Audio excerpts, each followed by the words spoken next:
കട്ടപ്പന കുട്ടിക്കാനം സംസ്ഥാന പാതയോരത്ത് അപകട ഭീഷണി ഉയർത്തി നിൽക്കുന്ന വൻമരങ്ങൾ അടിയന്തരമായി വെട്ടിമാറ്റണമെന്ന ആവശ്യം ശക്തമാകുന്നു.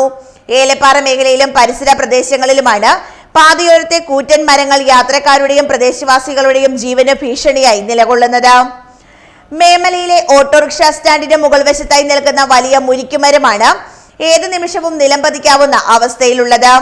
ശക്തമായ കാറ്റിലോ മഴയിലോ മരം കടപുഴകിയാൽ അത് വലിയ ദുരന്തത്തിന് കാരണമാകും.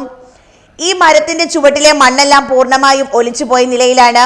സ്റ്റാൻഡിൽ പാർക്ക് ചെയ്യുന്ന ഓട്ടോറിക്ഷകൾക്ക് മുകളിലേക്കോ തൊട്ടടുത്തുള്ള ബസ് കാത്തിരിപ്പ് കേന്ദ്രത്തിലേക്കോ മരം വീഴാൻ സാധ്യതയേറെയാണ്. വിദ്യാർത്ഥികൾ ഉൾപ്പെടെ നിരവധി പേരാണ് ദിനംപ്രതി ഇവിടെ ബസ് കാത്തു നിൽക്കുന്നത്. ഇതോടൊപ്പം മേമലയ്ക്ക് സമീപം മലയോര ഹൈവേ നിർമ്മാണത്തിന്റെ ഭാഗമായി റോഡിന്റെ ഒരു വശത്തെ മണ്ണ് ഇടിച്ചു മാറ്റിയിരുന്നു. ഇതോടെ ഈ ഭാഗത്തിന് മുകൾ വശത്തായി നിൽക്കുന്ന നിരവധി മരങ്ങളുടെ വേരുകൾ പുറത്തായ നിലയിലാണ്. ഇവയും വലിയ രീതിയിൽ അപകട ഭീഷണി ഉയർത്തുന്നുണ്ട്. ദിവസേന ആയിരക്കണക്കിന് വാഹനങ്ങൾ കടന്നുപോകുന്ന പ്രധാന സംസ്ഥാന പാതയാണിത്. കാലവർഷം കനക്കുന്നതോടെ മരങ്ങൾ റോഡിലേക്ക് വീണ് വൻ അപകടങ്ങൾ ഉണ്ടാകാൻ സാധ്യതയുണ്ടെന്ന് നാട്ടുകാർ പറയുന്നു. മേമല ഓട്ടോ സ്റ്റാൻഡ് തൊട്ട് മുകളിലായിട്ട് ഒരു മുരുക്ക് നിൽക്കുകയാണ് കേട്ടോ. ഏത് സമയത്തും അത് അപകടാവസ്ഥയിൽ നിൽക്കുകയാണ്, വീഴാൻ സാധ്യതയുണ്ട്.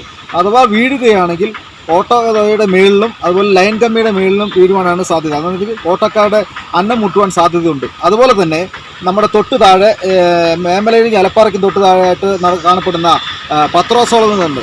മലയോര ഹൈവേയുടെ ഭാഗമായിട്ട് റോഡ് വികസനം ഉണ്ടായപ്പോൾ അത് മൊത്തം അരിഞ്ഞു കയറിയിരിക്കുകയാണ്. അന്നേരത്തേക്ക് മഴ ശക്തമായെങ്കിൽ ആ മണ്ണിടിച്ചൽ മൂലം ആ മരം വീഴുവാൻ സാധ്യതയുണ്ട്. അതും ഈ പറഞ്ഞ പോലെ ലൈൻ കമ്പിയിലോട്ടാണ് വീഴുവാൻ സാധ്യതയുണ്ട്. അപ്പം ബന്ധപ്പെട്ട ഉദ്യോഗസ്ഥർ PWD യും KSEB കാരും ഒന്ന് ഇടപെട്ട് പെട്ടെന്ന് ഈ മരങ്ങളൊന്ന് മുറിച്ച് മാറ്റുകയാണെങ്കിൽ വളരെ ഉപകാരമായിരിക്കും. ഈ അപകടം നമുക്ക് ഒഴിവാക്കാൻ വേണ്ടിയാണ്. വലിയൊരു ദുരന്തം ഉണ്ടാകുന്നതിന് മുൻപ് തന്നെ ബന്ധപ്പെട്ട അധികൃതർ ഇടപെട്ട് ഈ അപകടാവസ്ഥയ്ക്ക് പരിഹാരം കാണണമെന്നാണ് പ്രദേശവാസികളുടെയും യാത്രക്കാരുടെയും ആവശ്യം. News bureau, Elappara.